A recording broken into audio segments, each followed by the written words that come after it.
Hi எல்லாருக்கும் வணக்கம். Welcome to Devisri bites. குழந்தைங்களுக்கு கேக் எப்போவுமே கடையில் தான் வாங்கி கொடுத்துட்ருக்கீங்களா? அப்போது இப்படி ஒரு தடவை செஞ்சு பாருங்கள், வேணும்னு கேட்பாங்க. இந்த ரெசிபி செய்கிறதுக்கு நான் ஒரு முட்டை எடுத்திருக்கேன், 1 கிளாஸ் மைதா மாவு, 1/2 கிளாஸ் சர்க்கரை, அதுக்கப்புறம் 3 ஏலக்காய், 1/4 டம்ளர் பால், 1/4 டம்ளர் எண்ணெய். நீங்கள் எந்த எண்ணெய் வேணாலும் யூஸ் பண்ணிக்கலாம். இது கூடவே நான் 1 teaspoon baking powder, 1/2 teaspoon baking soda, அப்புறம் 1 பிஞ்ச் சால்ட்டு, 2 வாழைப்பழம் எடுத்திருக்கேன். இவ்வளோ தான் இன்க்ரீடியன்ட்ஸ். இப்போ நம்ம சர்க்கரையும் ஏலக்காவையும் நல்லா பிடிச்சி எடுத்து வந்துக்கலாம். இந்த ரெசிபி செய்கிறதுக்கு நான் வெனிலா எசன்ஸ் எடுத்துக்கல, அதுக்கு பதிலாக தான் நான் ஏலக்காய் எடுத்துக்கிறேன்.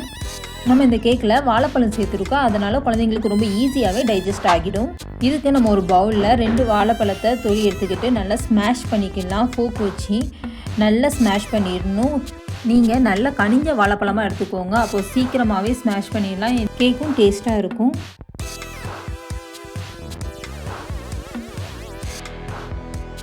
இந்த மாதிரி நல்லா ஸ்மாஷ் பண்ணி எடுத்துக்கலாம். இது கூடவே நம்ம ஒரு முட்டை சேர்க்க போகிறோம். முட்டையை நல்லா பீட் பண்ணி எடுத்துக்கலாம். வாழைப்பழமும் முட்டையும் நல்லா ஒன்றா செய்யணும், அந்த அளவுக்கு நல்லா பீட் பண்ணி எடுத்துக்கலாம். நான் ஃபோக் வச்சு பீட் பண்ணிவிட்டேன், நீங்கள் விஸ்க் வச்சு பீட் பண்ணிக்கோங்க, ரொம்ப ஈஸியாக இருக்கும். இது கூட நான் ஏற்கனவே பொடிச்சு வச்சுருந்த சர்க்கரை, அதை நான் பீட் பண்ணி எடுத்துக்கிட்டேன்.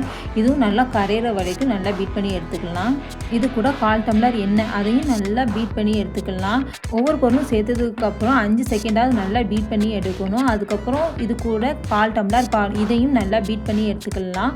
அதுக்கப்புறம் பேக்கிங் சோடா, பேக்கிங் பவுடர், கொஞ்சோண்டு உப்பு, இது எல்லாத்தையும் ஒன்றா சேர்த்து நம்ம அடித்து எடுத்துக்கலாம். கடைசியாக நம்ம எடுத்து வச்சுருந்த மைதா மாவு, இதையும் நல்லா சேர்த்து பீட் பண்ணி எடுத்துக்கலாம். மாவு நல்லா எல்லாத்துலேயும் கலந்து வரணும். இது கூட தண்ணியோ எண்ணெயோ வேறு எதுவுமே சேர்க்க வேண்டாம். நம்ம எடுத்து வச்சுருந்த மெஷர்மெண்ட்டே கரெக்டான அளவு, அதுலேயே இது நல்லா இந்த பேட்டர் கன்சிஸ்டன்சியில் வந்துடும். நான் இன்றைக்கி இந்த கேக் ரெசிபியை ப்ரெஷர் குக்கரில் தான் செய்ய போகிறேன். ஃபஸ்ட்டு ஒரு டின்னை எடுத்துக்கிட்டு அதில் கொஞ்சம் ஆயில் ஊற்றி ஸ்ப்ரெட் பண்ணி எடுத்துக்கலாம். அதுக்கப்புறம் கொஞ்சம் மாவு எல்லா பக்கமும் படுற மாதிரி தூவி எடுத்துக்கலாம். நம்ம செஞ்சு வச்சுருக்க கேக் பேட்டரை இந்த டின்னில் ஊற்றி எடுத்துக்கலாம். அப்போ தான் கேக் டின்னில் ஒட்டாமல் அழகாக வெளியே வரும். டின்னில் கேக் பேட்டர் ஊற்றினதும் 2 வாட்டி தட்டி எடுத்துக்கோங்க, இல்லைன்னா ஃபோக்கை வச்சு அப்படியே கிறிஸ் பண்ணி விட்டுருங்க. அப்போ தான் ஏர் பபிள்ஸ்லாம் ரிமூவ் ஆகும். நமக்கு பிடிச்ச நட்ஸ் இருந்துச்சுன்னா கட் பண்ணி மேலாப்போ தூவி விட்டுட்டு அதுக்கப்புறம் ப்ரெஷர் குக்கர் ஒரு 10 மினிட்ஸ் சூடு பண்ணி எடுத்துக்கலாம். ப்ரெஷர் குக்கர் மூடியில் விசிலையும் கேஸ் கட்டியும் ரிமூவ் பண்ணிவிட்டு அதுக்கப்புறம் உப்பு போட்டு கேக் டின்னை உள்ளே வச்சுக்கலாம்.